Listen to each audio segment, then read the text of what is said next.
Well, Donald Trump is back on the public stage for the first time since leaving office, delivering the closing speech at CPAC, the annual conservative conference. The president, cheered on by a crowd of his loyalists, came out swinging against the Biden administration, against Democrats, and against the media.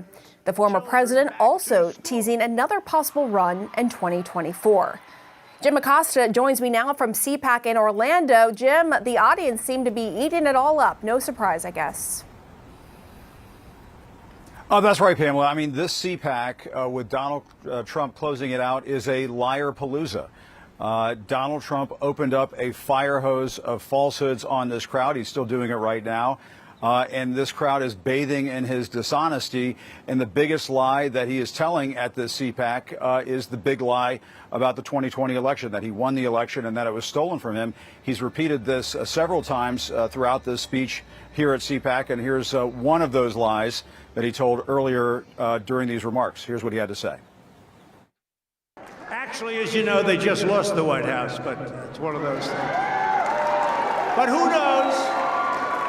Who knows? I may even decide to beat them for a third time, okay? And, Pam, he went on and told the same lie over and over again, but in different ways. At one point, he said the election was rigged and the Supreme Court didn't do anything about it.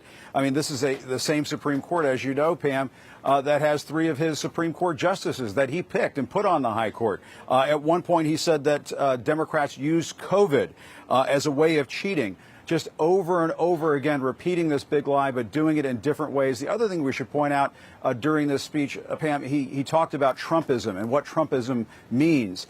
He said at one point that Trumpism means a respect for law enforcement. Well, tell that to the Capitol Police.